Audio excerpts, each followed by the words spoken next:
Pass the gravy down to Uncle Robert, would you, Melissa? My stepmother Patricia's voice carried that particular tone she used when she wanted to remind everyone that I was useful for serving mothers. I reached across the mahogany dining table, careful not to disturb the elaborate centerpiece she'd spent 3 hours arranging this morning, and handed the crystal gravy boat to my father's younger brother. Sunday dinner at the Thornfield family estate had been a tradition for 32 years. Ever since my father inherited the sprawling Victorian mansion from his parents. Even after his death 8 months ago, Patricia insisted on maintaining the ritual. 23 family members gathered every week in the formal dining room, seated according to a hierarchy that had never been officially discussed, but everyone understood. I sat in the middle of the long table, between my teenage cousin Marcus and great-aunt Helen, who always smelled like lavender and disappointment. My half-sister Clarissa occupied the chair to Patricia's right, the position of honor that came with being the biological daughter. She'd held that seat since she was old enough to sit up straight, her golden hair catching the light from the chandelier like some sort of Renaissance painting. "So, Melissa," my Uncle Robert said, cutting into his prime rib with surgical precision, "Patricia tells us you're still working at that little law firm downtown. Have you considered something more substantial?" The question hung in the air like smoke. I'd heard variations of it every Sunday for the past 15 years, ever since I graduated law school and chose to work at a small firm specializing in family law and estate planning rather than joining the corporate practice that handled the Thornfield family's business interests. "Henderson and Associates suits me perfectly," I replied, taking a measured sip of wine. "We handle complex estate work. Quite fascinating, actually." Clarissa snorted delicately, a sound she'd perfected in finishing school. "Estate work? You mean helping old people write their wills? That's hardly practicing law." "Oh, it's more involved than that," I said evenly. "Trust administration, probate litigation, tax planning. You'd be surprised how complicated family wealth can become when proper documentation isn't in place." Patricia set down her fork with a soft clink. "Speaking of family wealth, I think it's time we addressed the elephant in the room." The conversation at the table gradually died as her words registered. Uncle Robert paused mid-chew. Cousin Michael stopped scrolling through his phone. Even great-aunt Helen looked up from her dinner roll. "What elephant would that be?" I asked, though something cold was already forming in my stomach. Clarissa straightened in her chair, and I caught the look that passed between her and Patricia. They planned this. The realization hit me like a physical blow, though I kept my expression neutral. 28 years of family dinners had taught me to hide my reactions. "The will," Patricia said, her voice taking on the authoritative tone she used when discussing household staff schedules. "Your father's will. We've all been tiptoeing around it for months, but it's time to be practical." "I wasn't aware there was anything to discuss," I said carefully. "Dad's will was quite clear. The estate was divided equally between Clarissa and myself, with smaller bequests too." "That's exactly the problem," Clarissa interrupted, her cheeks flushing the way they always did when she was about to say something she knew would cause damage. "The will treats us as equals, but we're not equals, are we?" The temperature in the room seemed to drop 10 degrees. I could feel everyone's attention focusing on our end of the table like a laser beam. Uncle Robert had stopped eating entirely. Cousin Jennifer was staring openly, her mouth slightly agape. "I'm not sure what you mean," I said, though I absolutely knew what she meant. I'd known this conversation was coming since the day after Dad's funeral, when Patricia had suggested we reassess the family structure now that the patriarch was gone. Clarissa took a deep breath, the kind she used to take before diving off the high board at the country club pool. Melissa is adopted. She's not actually Dad's daughter. She shouldn't inherit the same amount as me. The words hit the table like a grenade. Several people gasped audibly. Great Aunt Helen dropped her dinner roll. Cousin Marcus, who was 17 and normally glued to his phone, looked up with wide eyes. Clarissa, Uncle Robert said in a warning tone, but Patricia held up her hand. No, Robert. She's right to bring this up. We've all been thinking it. Patricia's gaze swept the table, and I watched as several family members nodded slightly. Harold was generous to a fault, but he wasn't thinking clearly in his final years. The family assets should stay with family. Blood family, Clarissa added, as if the distinction needed clarification. I sat perfectly still, my hands folded in my lap, watching the faces around the table. These people had been at every birthday party, every graduation, every holiday for the past 28 years. I'd helped plan Uncle Robert's surprise 60th birthday party. I'd babysat Cousin Michael when he was in elementary school. I'd written the legal documents for Great Aunt Helen's trust fund. And now they were nodding in agreement as my legitimacy as a family member was dissected over Sunday roast. The adoption was finalized when Melissa was 3, Uncle Robert said slowly, though his voice lacked conviction. Harold considered her his daughter. Legal technicalities. Patricia waved her hand dismissively. The point is, she's not a Thornfield. Not really. The family money should stay with the family line. What exactly are you proposing? I asked, my voice steady despite the earthquake happening in my chest. Clarissa leaned forward eagerly. A revised distribution. You can keep the house in the city, and maybe one of the smaller investment accounts. But the estate, the business interests, the family trust, that should come to me. I'm going to have children someday. Real Thornfield children. The phrase real Thornfield children hung in the air like a slap. I felt something inside me go very quiet and very cold. And you all agree with this assessment? I asked, looking around the table. More nods. Murmurs of agreement. Cousin Jennifer cleared her throat. It does make sense, Melissa. I mean, we love you. But I'm not really family. I finished for her. Exactly. Clarissa's voice was bright with relief, as if we'd finally gotten past an awkward misunderstanding. You can still come to Sunday dinners, of course. Nothing has to change between us personally. I took another sip of wine, buying myself time to process what was happening. These people, my family for 28 years, had just voted me out of my inheritance while assuring me I could still serve them gravy on Sundays. Have you discussed this with the estate attorney? I asked. Patricia's smile tightened slightly. We thought we'd handle it as a family first. Work out the details amongst ourselves before involving lawyers. I see. I set down my wine glass with deliberate care. And when exactly did you all decide this? Was there a family meeting I wasn't invited to? Now don't be dramatic. Great Aunt Helen spoke up for the first time. We're just being practical. You're a lovely girl, dear, but you're not a Thornfield. The money should stay with blood. I nodded slowly, as if considering their position. Around the table, I could see the relief on their faces. They'd expected a fight, tears, perhaps threats of legal action. Instead, I was being reasonable, diplomatic, just like I always was.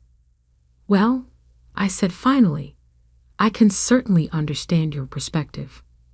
Clarissa beamed. I knew you'd be sensible about this. You always were the practical one. There's just one small problem with your plan, I continued, reaching into my purse. Patricia's eyebrows rose slightly. What sort of problem? I pulled out a cream-colored envelope, sealed with burgundy wax. Dad's personal seal, the one he'd used for important documents. Every person at the table recognized it immediately. Dad left me this, I said simply, setting the envelope on the table between the candlesticks, with instructions to open it if anyone ever questioned my place in the family. The silence that followed was absolute. Even the grandfather clock in the corner seemed to pause its ticking. What is it? Clarissa's voice had lost its confident edge. A letter, I said. Would you like me to read it? Patricia's face had gone pale. Melissa, there's no need to. Oh, I think there is. I broke the wax seal with careful precision, unfolded the pages inside, and stood up. This is dated 3 days before Dad died, witnessed by his attorney and his doctor. My hands were steady as I began to read. Though my heart was pounding so hard, I was surprised. No one could hear it. To my beloved daughter, Melissa. I began. If you are reading this letter, it means someone in the family has questioned your right to inherit equally with Clarissa. I hoped this day would never come, but I know my wife and daughter well enough to prepare for it. Patricia made a small sound like air escaping from a balloon. I want you to know that from the moment you came into our lives, you were never anything less than my daughter. Not adopted daughter, not stepdaughter, my daughter, period. But there are things about your adoption that the family doesn't know, things I've kept private to protect you. I paused, looking around the table. Every face was frozen in anticipation. Melissa is not adopted from strangers, as everyone believes. She is my biological daughter, born from a relationship I had before I married Patricia. Her mother, Catherine Williams, was a remarkable woman who died in a car accident when Melissa was 2. I adopted my own daughter to give her legal protection and a stable family, not because she wasn't already mine. The paper trembled slightly in my hands, but I kept reading. The DNA test results are in my safe deposit box, witnessed and notarized. Melissa is a Thornfield by blood and by love. More than that, she is the child who chose to spend her life helping families navigate legal complexities, who dedicated herself to protecting people's rights, who understood the value of fairness and justice that I tried to instill in both my daughters. Clarissa had gone white as the tablecloth. Patricia was staring at me like I'd grown a second head. For this reason, and because I believe she will honor the family legacy better than anyone, I am leaving the majority of my estate to Melissa. The will filed with the court is not my final will. The real will is in my safe deposit box, along with the DNA results and documentation of Melissa's true parentage. She inherits the house, the business interests, and 80% of my liquid assets. Clarissa will receive 20%, which is more than generous considering her complete lack of interest in anything beyond her own comfort. I folded the letter carefully and looked around the table. The silence was deafening. There's more, I said quietly. Instructions for Patricia's widow's pension, which was contingent on her treating me with respect, and a provision that anyone who contests this will or attempts to exclude me from family functions will forfeit their inheritance entirely. Patricia finally found her voice. That's impossible. We saw the will. The lawyer read it. You saw the preliminary will, I corrected. Dad filed the real one 3 days later, after he realized what might happen. He'd been watching the family dynamics for months. He knew exactly how this conversation would go. Uncle Robert cleared his throat. How long have you known? Since the day he died. His attorney gave me the letter along with the keys to the safe deposit box. Dad wanted me to wait and see if the family would accept me as I was, or if I'd need to, clarify my position. Clarissa's face was a mottled red and white. You let us believe. You sat there while you revealed exactly who you are, I said gently. Yes, I did. The next few minutes were chaos.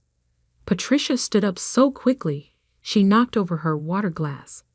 Clarissa started crying, not the delicate tears she used for sympathy, but ugly, desperate sobs. Uncle Robert was on his phone, presumably calling the family lawyer. Several cousins were talking at once, their voices rising in pitch and volume. I sat quietly through it all, the letter still in my hands. Great Aunt Helen, who had remained silent through the entire confrontation, finally spoke up. So you're actually Harold's daughter? His biological daughter? Yes, I said simply. She nodded slowly. And you're inheriting the estate? The majority of it, yes. And you could have told us this at any time over the past 8 months. I could have. Another nod. But you wanted to see what we do first. Dad wanted to see what you do first. Great Aunt Helen picked up her dinner roll and took a thoughtful bite. Smart man, Harold. Always was good at reading people. By the time the initial shock wore off, half the family had left. Uncle Robert and his wife hurried out after a terse conversation with their lawyer.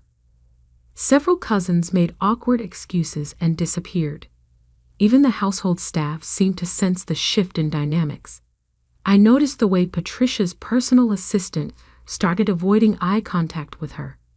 Patricia herself had locked herself in Dad's study, presumably going through his papers looking for some way to challenge the will. She'd find nothing, of course. Dad had been meticulous. Clarissa sat in her chair like a deflated balloon, mascara streaking down her cheeks. This isn't fair, she whispered. I'm his daughter too. Yes, you are, I agreed. And you'll inherit 20% of a very substantial estate. Most people would consider that life-changing money. But you get everything else. The house, the business, the trust fund. I get the responsibility, I corrected. Do you have any idea what's involved in managing a family trust? The tax implications of the business holdings? The maintenance costs on this house alone. She stared at me blankly. Dad knew what he was doing, I said. He left the money to the person who would protect it, grow it, and use it to take care of the family. That's what I've been training for my entire career, even if I didn't realize it. But you're not even really his daughter, she said weakly, then stopped as she realized what she'd said. Actually, I'm more his daughter than you are, I said without malice. Biologically and legally, but that's not why he chose me. Over the following weeks, the family dynamics shifted like tectonic plates. Patricia moved out of the main house and into the guest cottage. Her status changed from widow of the estate owner to dependent relative. She tried to contest the will, of course, but Dad's documentation was ironclad. The DNA test was conclusive, the witnesses were unimpeachable, and the new will had been filed properly. Clarissa went through what could only be described as an identity crisis. Without the promise of unlimited wealth to cushion her future, she was forced to confront the reality that she'd never developed any actual skills or interests. She eventually took a job at a local boutique, which was humbling for someone who'd never worked a day in her life. Some family members, Uncle Robert, a few of the cousins, made genuine efforts to rebuild their relationships with me.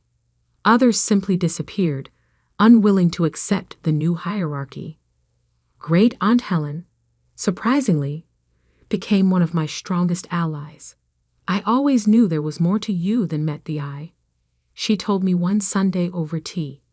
You had Harold's patience and his strategic mind.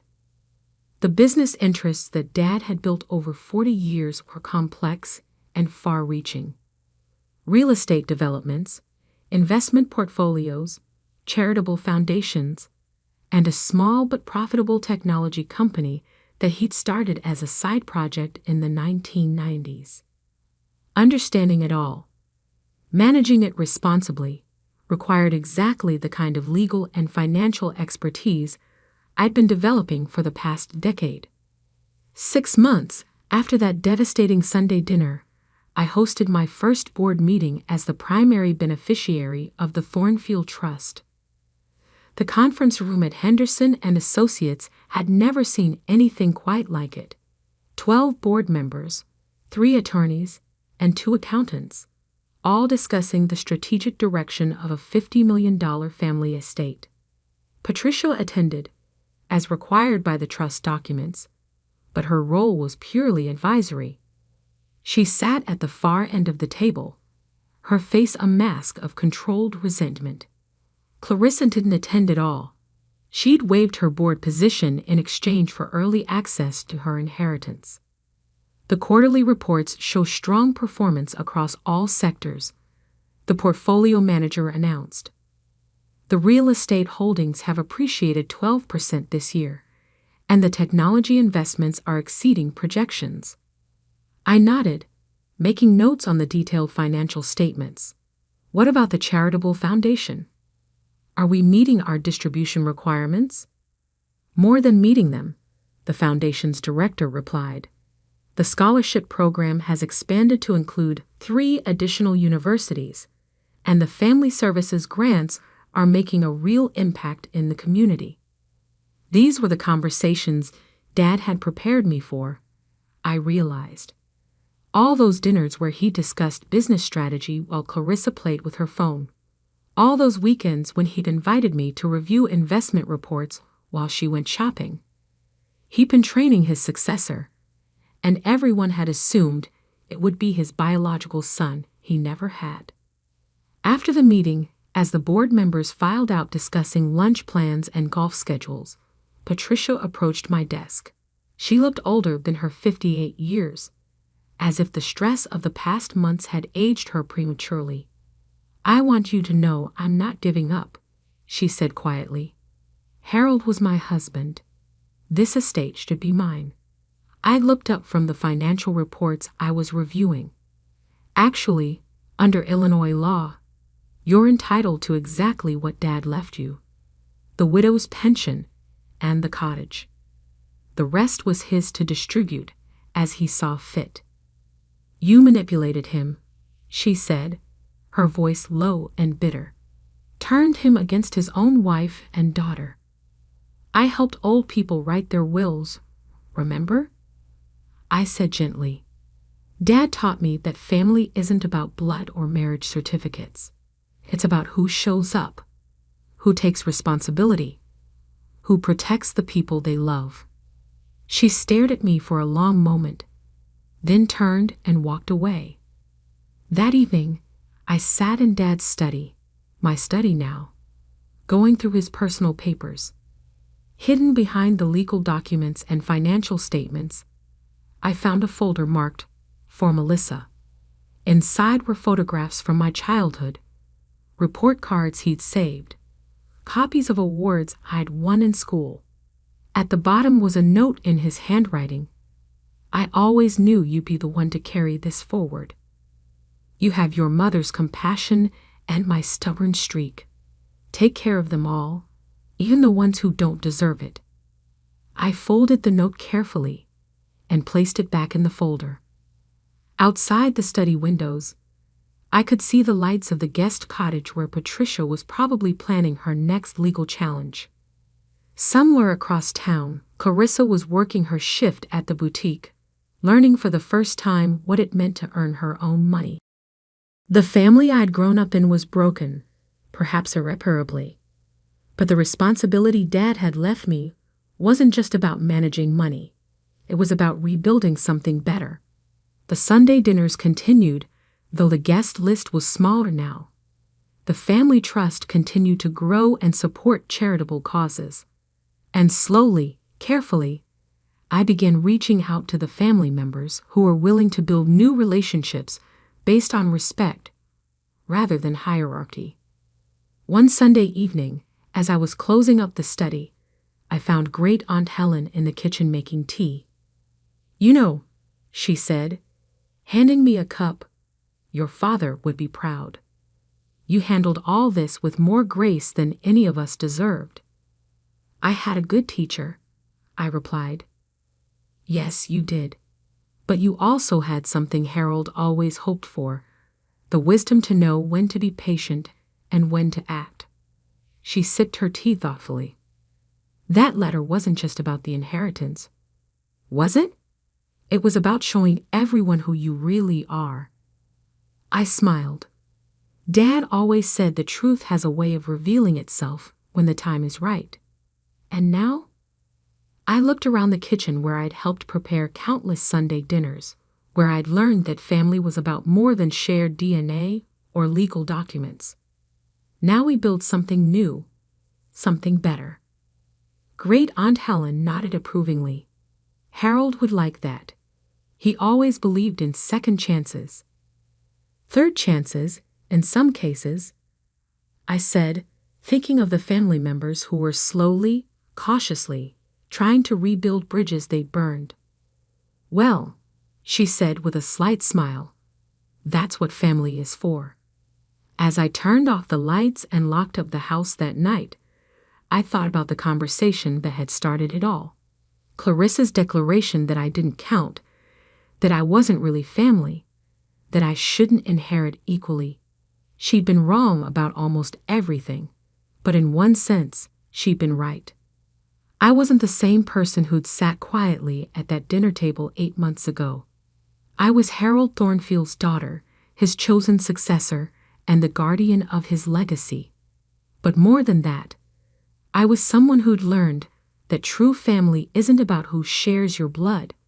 It's about who's willing to share your burdens, your hopes, and your Sunday dinners, even when the conversation gets difficult. The letter had given me an inheritance, but the confrontation had given me something more valuable, the knowledge of who I really was and who I wanted to become.